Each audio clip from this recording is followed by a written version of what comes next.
ಎಲ್ಲರಿಗೂ ನಮಸ್ಕಾರ. ನಾನು ನಿಮ್ಮ ಚೆನ್ನ.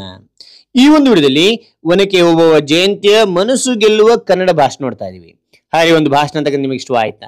ಇಷ್ಟವಾದ ಒಂದು ಲೈಕ್ ಅನೇಕ ವಿಡಿಯೋ ಪ್ರೋತ್ಸಾಹ ತುಂಬಾ ಸಿಗುತ್ತೆ. ಇನ್ನೊಬ್ರು ಶೇರ್ ಮಾಡಿ ನಿಮ್ಮ ಸಾಧ್ಯ. ಇಂಥ ಅನೇಕ ವಿಡಿಯೋ ಚಾನಲ್ ಸಬ್ಸ್ಕ್ರೈಬ್ ಆಗಿ. ಹಾಗೆ ನೀವು ಯಾವ ರೀತಿಯ ಭಾಷಣ, ಯಾವ ರೀತಿಯ ಪ್ರಬಂಧ ಬೇಕಂತೇಳಿ ಕಾಮೆಂಟ್ ಮಾಡಿ. ಆ ವಿಷಯಕ್ಕೆ ತಕ್ಕಂತೆ ನಾವು ವಿಡಿಯೋ ಮಾಡಲು ಪ್ರಯತ್ನ ಪಡ್ತೇನೆ ಅಂತ ಹೇಳ್ತಾ, ಹಾಗೆ ಒಂದು ಭಾಷಣವನ್ನ ನೋಡ್ತಾ ತಿಳಿತಾ ಕಲಿತಾ ಹೋಗೋಣ ಬನ್ನಿ.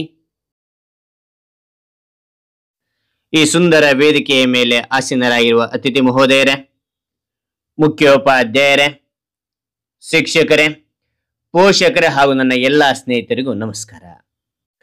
ಒನಕೆ ಓಬವ್ವ ವೀರವನಿತೆ ಮತ್ತು ಕರ್ನಾಟಕದ ಹೆಮ್ಮೆಯ ಕತೆ ಅವರದಾಗಿದೆ.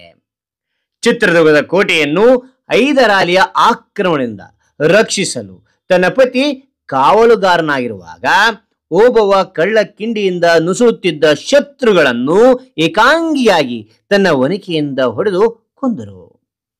ಆಕೆಯ ತ್ಯಾಗ ಮತ್ತು ಶೌರ್ಯವನ್ನು ಗೌರವಿಸಿ ಕರ್ನಾಟಕ ಸರ್ಕಾರವು ನವೆಂಬರ್ 11 ಒನಕೆ ಓಬವ್ವ ಜಯಂತಿ ಎಂದು ಆಚರಿಸಲು ಪ್ರಾರಂಭಿಸಿದೆ.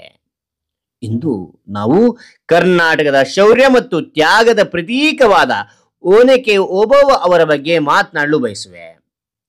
ಓಬವ್ವ ಒಬ್ಬ ಸಾಮಾನ್ಯ ಕಾವಲುಗಾರನ ಪತ್ನಿಯಾಗಿದ್ದರು.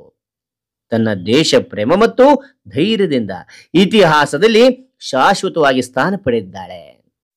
ಹೈದರಾಲಿಯ ಸೇನೆಯು ಚಿತ್ರದುರ್ಗ ಕೋಟೆಯನ್ನು ಆಕ್ರಮಿಸಲು ಪ್ರಯತ್ನಿಸುತ್ತಿದ್ದಾಗ ಓಬವ್ವನ ಪತಿ ಕಾವಲು ಕಾಯುತ್ತಿದ್ದನು. ಪತಿ ಊಟ ಮಾಡಲು ಮನೆಗೆ ಬಂದು ಊಟಕ್ಕೆ ಕುಳಿತ. ಪತಿಗೆ ನೀರಿಲ್ಲದನ್ನು ಗಮನಿಸಿ ನೀರು ತರಲು ಓಬವ್ವ ಹೋದಳು. ಕಳ್ಳಗಂಡಿಯ ಸಮೀಪದಲ್ಲಿ ಶತ್ರು ಸೈನಿಕರು ನುಸುಳುತ್ತಿರುವ ವಿಷಯವನ್ನು ಓಬವ್ವ ಗಮನಿಸಿದಳು. ಅವಳು ಕೂಡಲೇ ಒನಕೆಯನ್ನು ತೆಗೆದುಕೊಂಡು ಕಳ್ಳಗಂಡಿಯ ಬಳಿ ನಿಂತಳು. ಒಬ್ಬೊಬ್ಬರಾಗಿ ಒಳ ನುಸುಳುತ್ತಿದ್ದ ಶತ್ರು ಸೈನಿಕರ ತಲೆಗಳನ್ನು ತನ್ನ ಒನಕೆಯಿಂದ ಸಂಹರಿಸಿದಳು.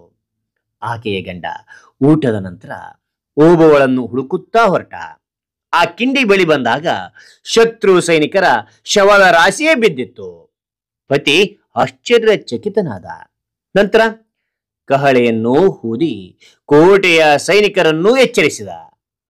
ಸೈನಿಕರು ಬಂದು ಹೋರಾಟ ನಡೆಸಿದರು. ಈ ಗೊಂದಲದಲ್ಲಿ ಓಬವ್ವಳು ಅಲ್ಲೇ ಮರೆಮಾಚಿ ಕುಳಿತಿದ್ದ ಶತ್ರು ಸೈನಿಕನ ಖಡ್ಗಕ್ಕೆ ಬಲಿಯಾದಳು. ಶತ್ರು ಸೈನಿಕರನ್ನು ಎದುರಿಸಿದ ಧೈರ್ಯಶಾಲಿ ಓಬವ್ವಳ ತ್ಯಾಗಕ್ಕೆ ಶ್ರದ್ಧಾಂಜಲಿ ಸಲ್ಲಿಸಲಾಯಿತು. ಓಬವ್ವಳ ವೀರ ಕಾರ್ಯದಿಂದಾಗಿ ಆ ಕಿಂಡಿಗೆ ಇಂದಿಗೂ ಒನಕೆ ಓಬವ್ವನ ಕಿಂಡಿ ಎಂದು ಹೆಸರಿಸಲಾಯಿತು. ಇದರ ಜೊತೆಗೆ ಓಬವ್ವಳನ್ನು ಕರ್ನಾಟಕದ ಇತರ ಮಹಿಳಾ ಯೋಧರಾದ ಅಬ್ಬಕ್ಕ ರಾಣಿ, ಕೆಳದಿ ಚೆನ್ನಮ್ಮ, ಕಿತ್ತೂರು ರಾಣಿ ಚೆನ್ನಮ್ಮ ಅವರೊಂದಿಗೆ ಗೌರವಿಸಲಾಗುತ್ತದೆ. ಒನಕೆ ಓಬವ್ವಳ ಕಥೆಯು ನಮಗೆ ಧೈರ್ಯ, ತ್ಯಾಗ ಮತ್ತು ದೇಶಭಕ್ತಿಯ ಮಹತ್ವವನ್ನು ನೆನಪಿಸುತ್ತದೆ. ನಾವು ನಮ್ಮ ಹಿರಿಯರ ತ್ಯಾಗವನ್ನು ಸದಾ ಸ್ಮರಿಸಬೇಕು ಎಂದು ತಿಳಿಸಿ ನನ್ನ ಈ ಭಾಷಣವನ್ನು ಮುಗಿಸುತ್ತೇನೆ. ಜೈ ಒನಕೆ ಓಬವ್ವ, ಜೈ ಕರ್ನಾಟಕ, ಜೈ ಭಾರತ ಮಾತೆ. ಹಾಗಾದ್ರೆ ಈ ಒಂದು ಭಾಷಣ ಅಂತ ನಿಮಗೆ ಇಷ್ಟವಾದ್ರೆ ಒಂದು ಲೈಕ್ ನೀಡಿ. ಒಂದು ಲೈಕ್ ಅನೇಕ ವಿಡಿಯೋ ಪ್ರೋತ್ಸಾಹ ತುಂಬಾ ಸಿಗುತ್ತೆ. ಇನ್ನೊಬ್ರು ಶೇರ್ ಮಾಡಿ ಸಾಧ್ಯ. ಇಂಥ ಅನೇಕ ವಿಡಿಯೋ ಚಾನಲ್ ಸಬ್ಸ್ಕ್ರೈಬ್ ಮಾಡಿ. ಮತ್ತೊಂದು ಹೊಸ ವಿಷಯದೊಂದಿಗೆ ಮತ್ತೊಂದು ಹೊಸ ವಿಡಿಯೋದ ಭೇಟಿ ಆಗ್ತೇನೆ. Thank you for watching. Bye bye ಮಕ್ಕಳೇ. ಮತ್ತೊಂದು ವಿಡಿಯೋಲಿ ಭೇಟಿ ಆಗೋಣ.